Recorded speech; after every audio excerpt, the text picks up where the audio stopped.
চলমান আন্দোলন ঘিরে সারা দেশে অস্থিরতা বিরাজ করছে। এমতাবস্থায় পরিস্থিতি স্বাভাবিক পর্যায়ে নিয়ে আসার জন্য বৈষম্য বিরোধী ছাত্র আন্দোলনের সমন্বয়কদের সঙ্গে বসতে চায় ক্ষমতাসীন আওয়ামী লীগ।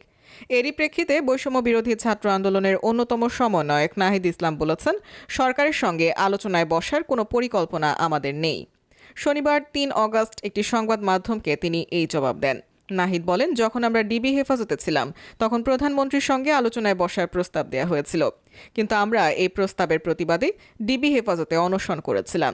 জানা গেছে, সমন্বয়কদের সঙ্গে বসার জন্য ৩ সদস্যের একটি কমিটিও করেছে আওয়ামী লীগ, যেখানে রয়েছেন আওয়ামী লীগের সভাপতি মণ্ডলীর সদস্য অ্যাডভোকেট জাহাঙ্গীর কবির নানক, যুগ্ম সাধারণ সম্পাদক মাহবুবুল আলম হানিফ ও কৃষিবিদ আফম বাহাউদ্দিন নাসিম।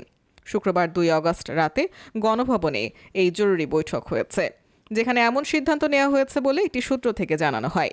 এদিকে দেশে চলমান আন্দোলন ঘিরে কর্মসূচির অংশ হিসেবে রাজধানীর সায়েন্স ল্যাবে বিক্ষোভ মিছিল করছেন আন্দোলনকারীরা। শনিবার ৩ অগস্ট দুপুর ১২টার পরেই আন্দোলনকারীরা সায়েন্স ল্যাবে জড়ো হতে থাকেন।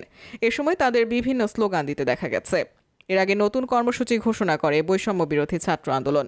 আজ শনিবার ৩ অগস্ট সারা দেশে বিক্ষোভ করবে তারা। একই সঙ্গে রোববার থেকে সর্বাত্মক অসহযোগ কর্মসূচি ঘোষণা করা হয়েছে। শুক্রবার ২ অগস্ট এক ভিডিও বার্তায় বৈষম্য বিরোধী ছাত্র আন্দোলনের অন্যতম সমন্বয়ক আব্দুল হান্নান মাসুদ এই কর্মসূচির ঘোষণা দেন।